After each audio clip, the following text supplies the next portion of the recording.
All righty, we'll get started. Thank you all for joining us today.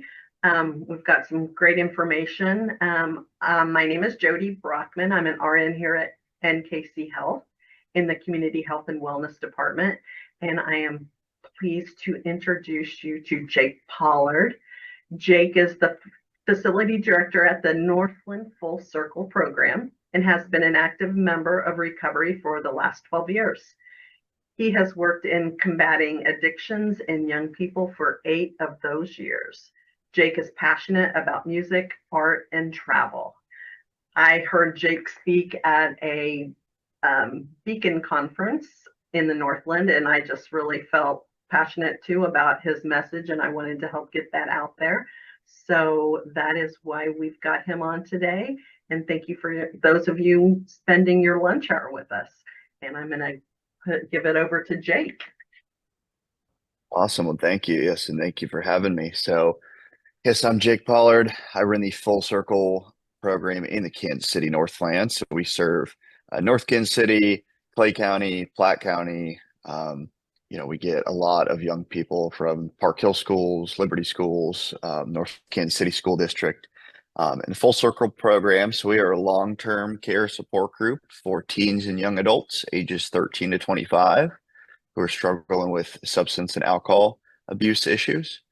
So we are a bit niche in the sense that we're not treatment, we're not therapy, we're not any of those things. We're not looking to replace any of those services. Rather, we are a long-term care support group for teens and young adults.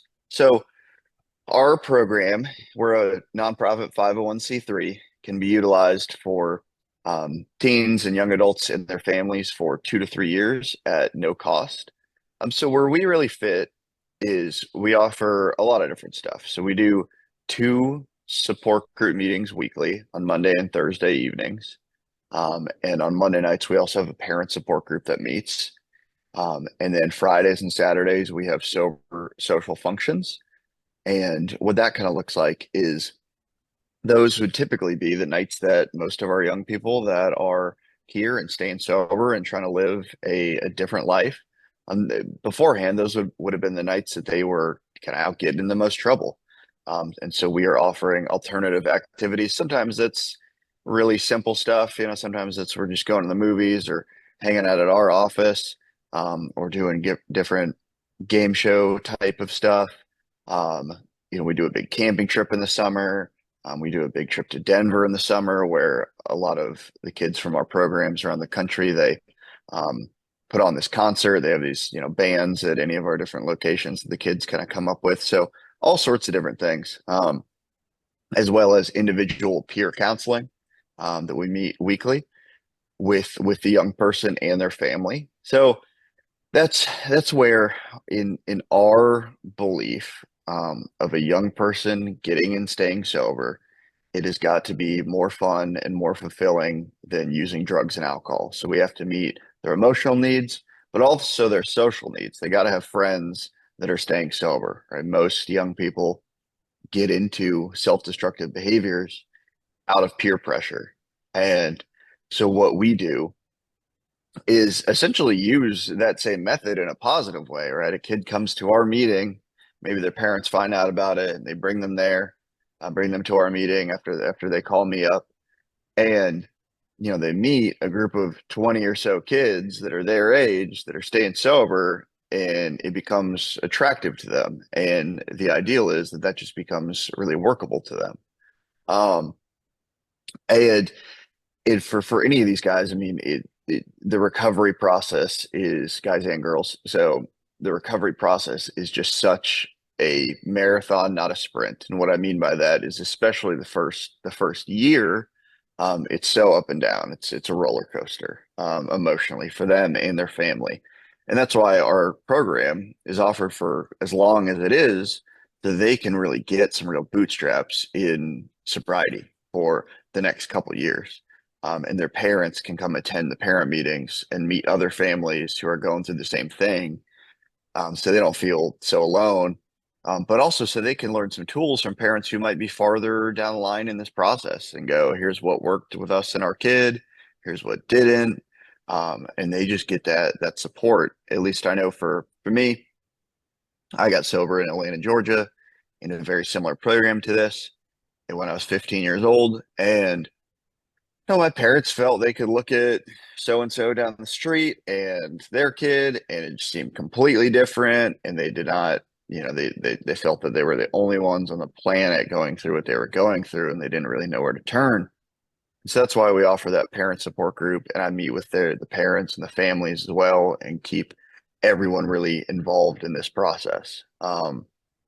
So we, I've always learned and known it to be true that chemical abuse and chemical dependency is a family issue. And what I mean by that is not that it's anyone's parents' fault or anything, but affects everyone in the household. Um, an example of that would be, when I knew really well how to manipulate my parents and push their buttons emotionally, and they were scared of everything that I was going through. And sometimes they just wanted to back off because they didn't want the um the kind of behavior that I was going to exhibit if they really tried to get in my way of using drugs and alcohol.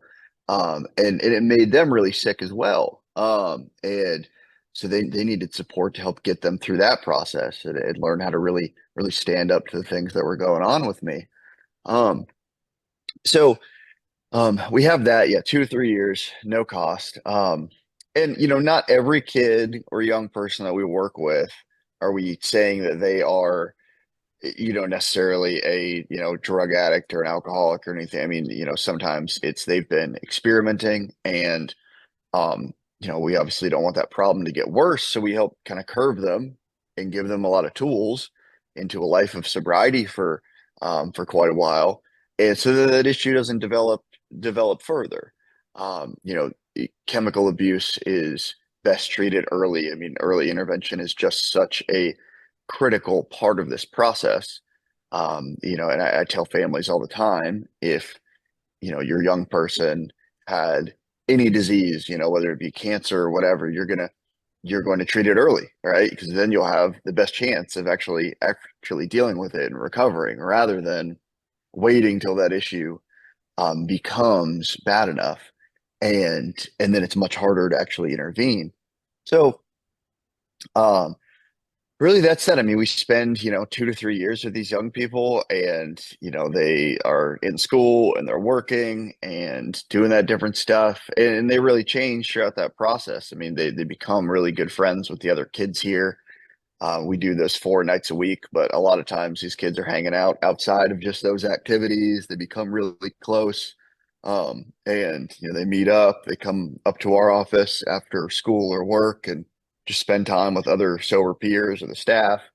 Um, I'm at our office right now. We have kind of a warehouse in the back here, and we call it the shop. And because we go there to work on ourselves, and we have like a sober coffee bar and ping pong and all sorts of different stuff, foosball, and it's like a youth center essentially for them to come spend time at. We do a lot of our activities here, and it just becomes just a very safe environment for them and their families to spend time at and with their peers. So um, that's kind of the long and short of that with our program. I don't know if there's anything you wanted to kind of jump in, or any specific questions or anything that I can answer that might be helpful to people. Yeah, I love it, Jake. I know you guys are located off Pleasant Valley Road. Where Yes. are your other locations? So we have in Kansas City, we have our Northland location over in Pleasant Valley.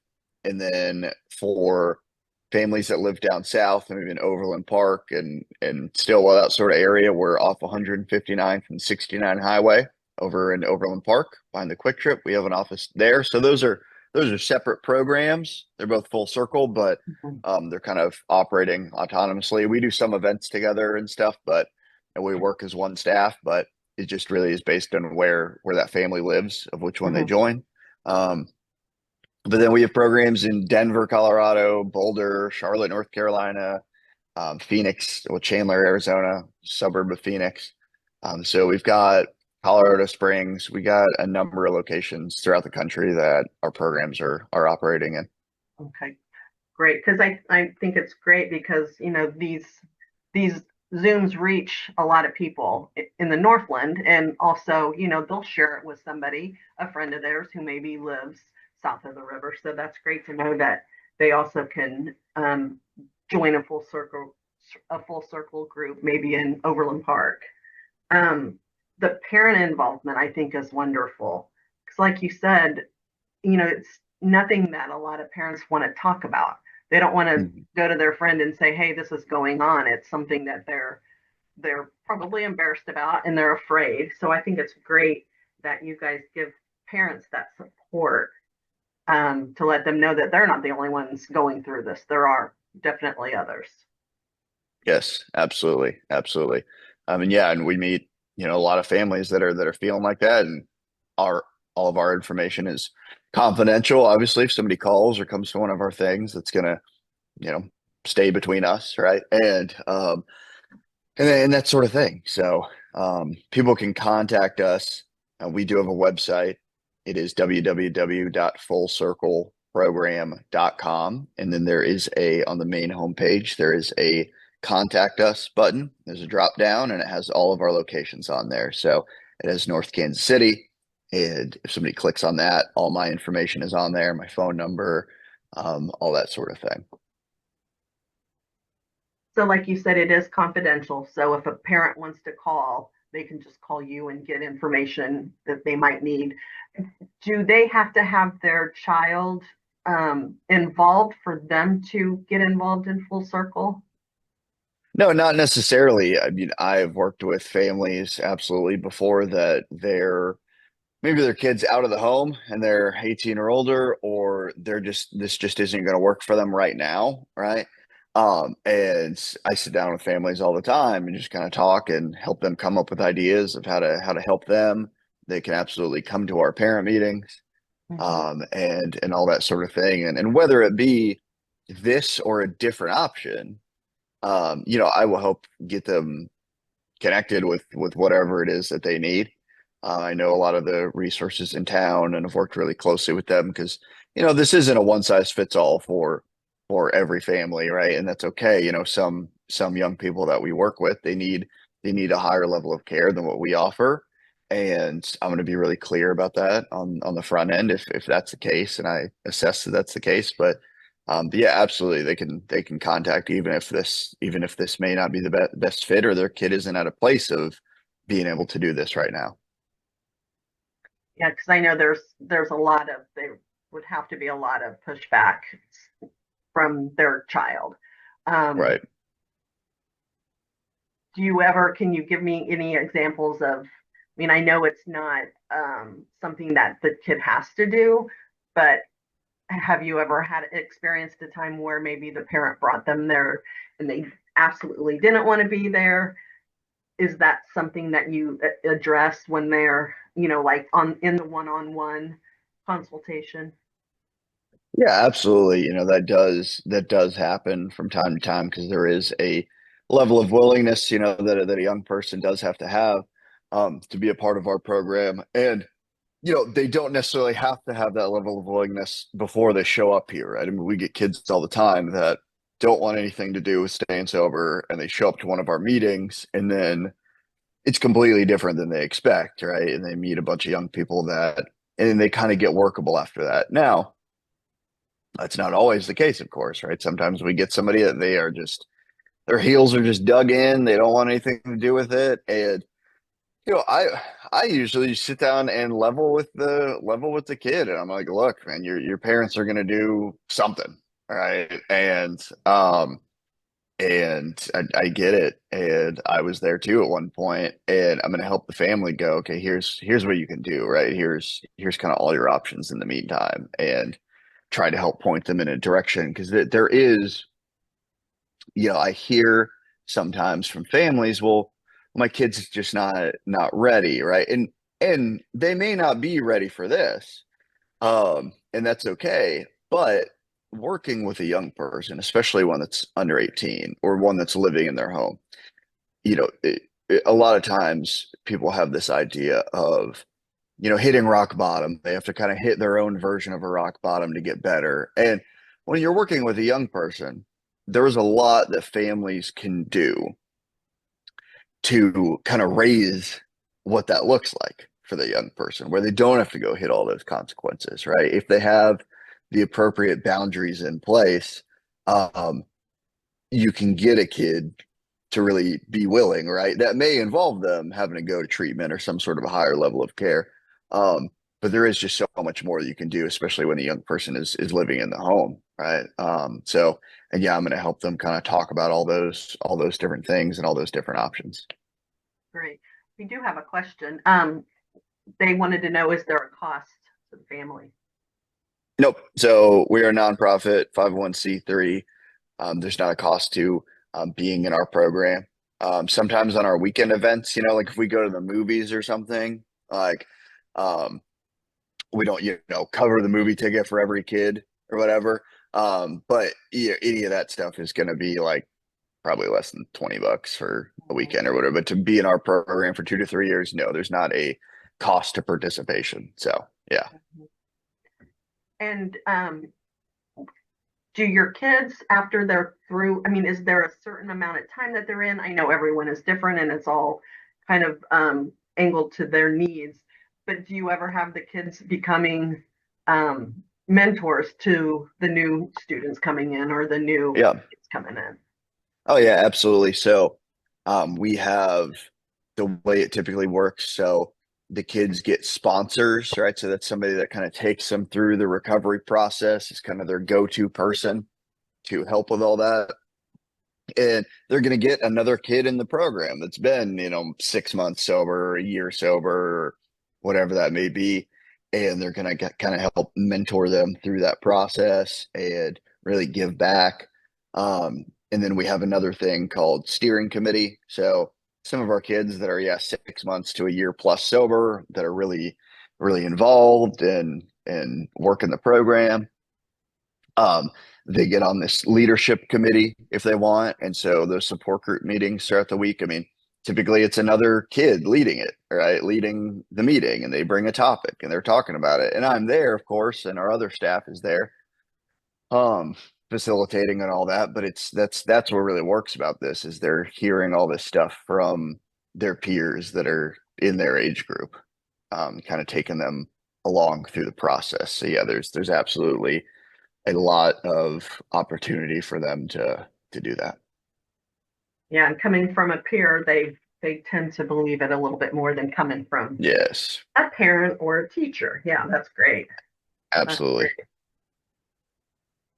Yeah, your program is wonderful. I know, addiction is a disease, and I think the community is starting to realize that mental health, no one wakes up and says, "Hey, I want to be an alcoholic or an addict for the rest of my Hmm. life." But Yes, unfortunately, right now, there's just not the mental health services available that we need. right, right, absolutely. Especially for teenagers, there's just not a ton out there. So yeah,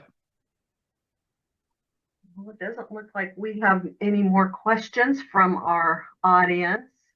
It's been some great information, Jake, and thank you for sharing your website address. I will also put that out when I send the email out to everyone who has registered for this class. And again, I thank you for being a part of this and helping get the word out to the community on a very important topic that a lot of people are hesitant to talk about. absolutely, absolutely. Thank you for having me. And if anyone has questions, my phone number is on that website. Even if they just have questions about the program or want me to speak at anything like that, just feel free to call, and I'll answer the phone or get back to them in a timely manner. That's great. That's great, Jake. Thank you so much. And again, thank you guys for tuning in. And we will see you next time on one of our wonderful offerings that NKC Health puts out there in the community. Take care. Thank you. Thanks. Bye bye.